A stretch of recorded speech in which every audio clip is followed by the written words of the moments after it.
Kita rasanya otentik, Mbak. Rasa Timur Tengahnya itu terasa, rempahnya juga kuat dan masakannya fresh gitu.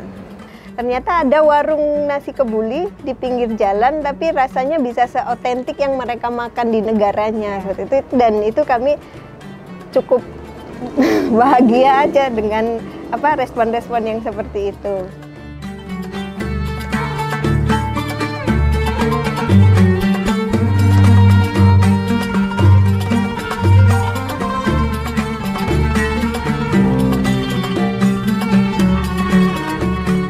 Bismillahirrahmanirrahim. Assalamualaikum warahmatullahi wabarakatuh. Perkenalkan, nama saya Nur Hayati.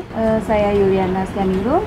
Kami pemilik dari Kebuli Arafi. Ya, yang beralamat di Jalan Kaliurang, KM 11 di Jalan Pedak ya.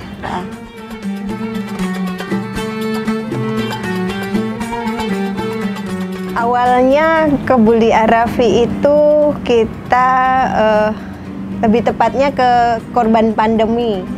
Korban pandemi waktu itu awal-awal lockdown itu qadarullah usaha dari suami saya itu ikut off total, proyeknya semua berhenti.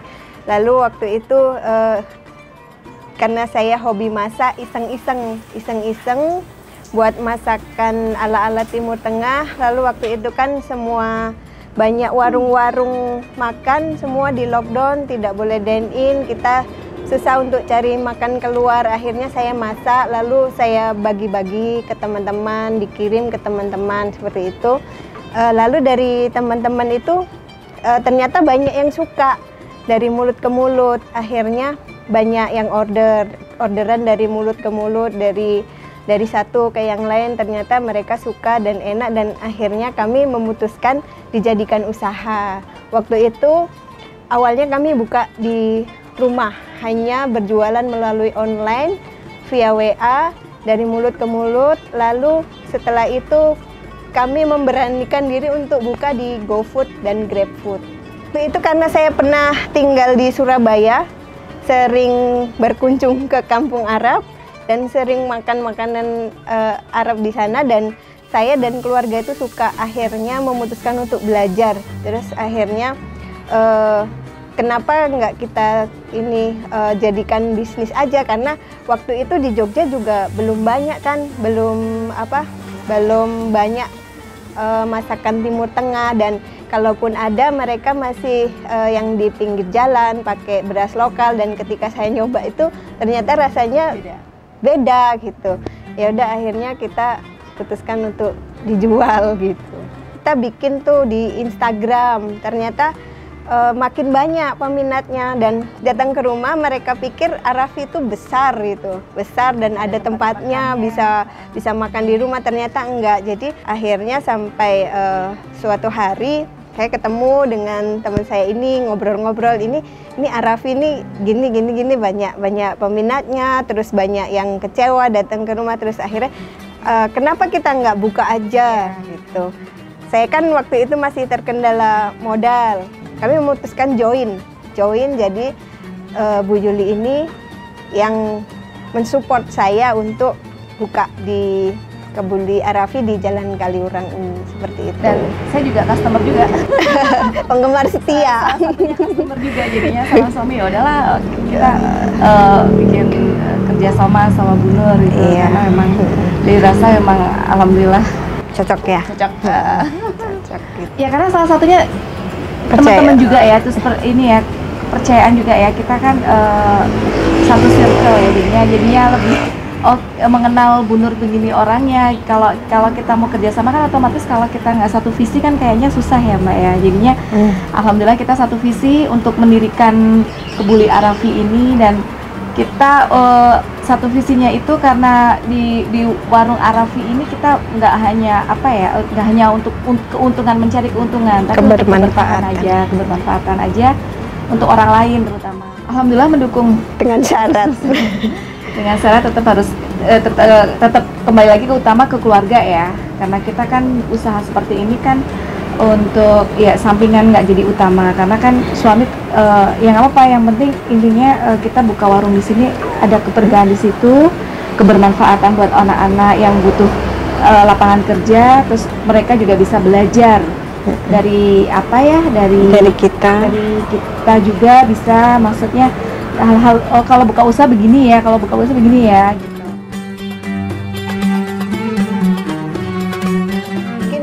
Nggak kami sendiri sih, dirasakan juga oleh UMKM sama pengusaha kuliner yang lain, karena kita tahu harga-harga sekarang itu kan bukan naik kalau saya bilang, tapi ganti harga. Jadi ya kita pandai-pandai lah untuk ini mempermainkan kos itu, misalnya dengan cara supaya tidak banyak bahan-bahan yang terbuang, seperti itu, penghematan yang seperti itu yang kita fokuskan supaya bisa survive.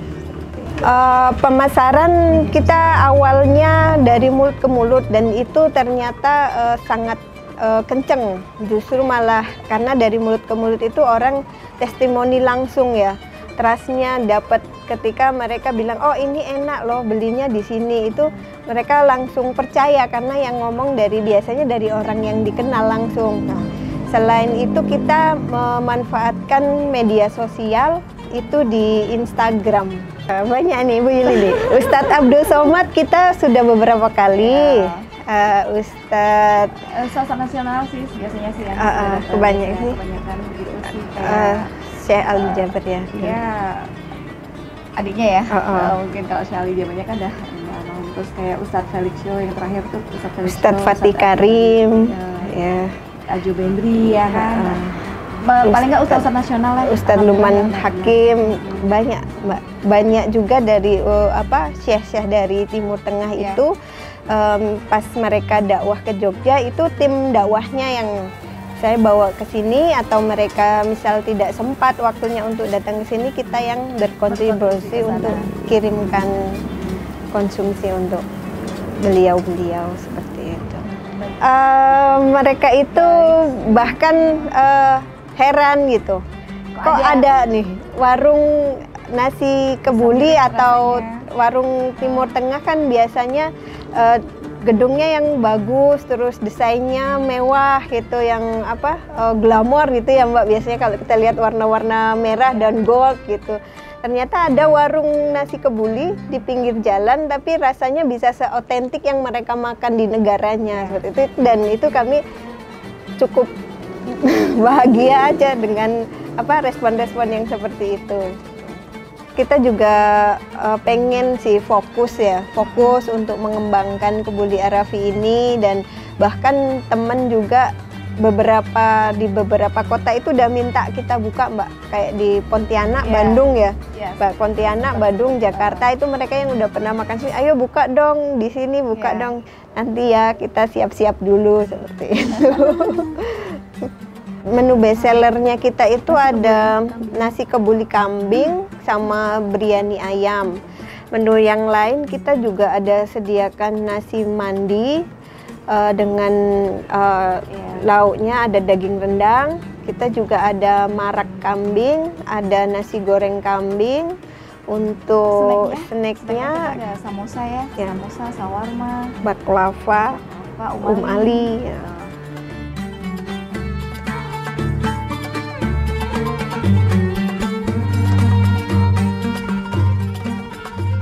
Kita rasanya otentik Mbak, rasa Timur Tengahnya itu terasa, rempahnya juga kuat dan masakannya fresh gitu. Terus kita hanya menggunakan beras basmati, jadi tidak ada dijual yang beras lokalnya, enggak ada. Kita ada paket platter itu biasanya untuk menu rombongan. Jadi satu nampan itu bisa untuk 4-6 orang. Terus nanti ada yang paket single itu perorangan. Terus ada paket double itu bisa untuk dinikmati 2 orang. Lalu ada juga paket sedekah. Paket sedekah itu biasanya kita buka di hari Jumat. Dan itu paket sedekah yang sangat murah. Dan buka puasa ya biasanya. sedekah yang hanya seharga 10.000 ya. Kan jarang-jarang Mbak nasi kebuli Nasi basmati 10.000. Gitu. Karena kita niatnya itu, kembali lagi, kita niatnya untuk sedekahkan biar berkah gitu warungnya. Jadi bermanfaat buat orang. Di pas saat hari Jumat biasanya banyak orang berlomba-lomba bikin nasi gitu kan, kita idahlah bismillah, kita kok murah sekali nih, kok nasi basmati loh 10.000. Iya, gitu. sampai sering dikira ini apa namanya, ini beras, pakai beras biasa ya. Gitu. Padahal kita tetap kasih pakai beras basmati. Gitu sih. Jadi ketika kita memutuskan untuk jadi pengusaha itu harus siap dengan segala kondisi, karena orang berjualan itu nggak selalu rame, kadang juga ada masanya sepi, kadang ada masanya rame, kadang overload. Nah itu harus ya harus diterima. Harapannya lebih bermanfaat ya Orang lain. menjadi jalan rezeki yang berkah, yang bermanfaat, terus bisa lebih maju lagi, bisa membuka lapangan pekerjaan dan bisa berkontribusi untuk dakwah itu. Jangan takut untuk memulai. Pokoknya ketika ada ide, nggak usah banyak alasan, modal ini itu, langsung aja action. Asal ada niat, semua kan tergantung sama niat. Kalau kita niat dan usaha. Niat dan usaha, pasti Allah bakalan kasih jalan, gitu aja.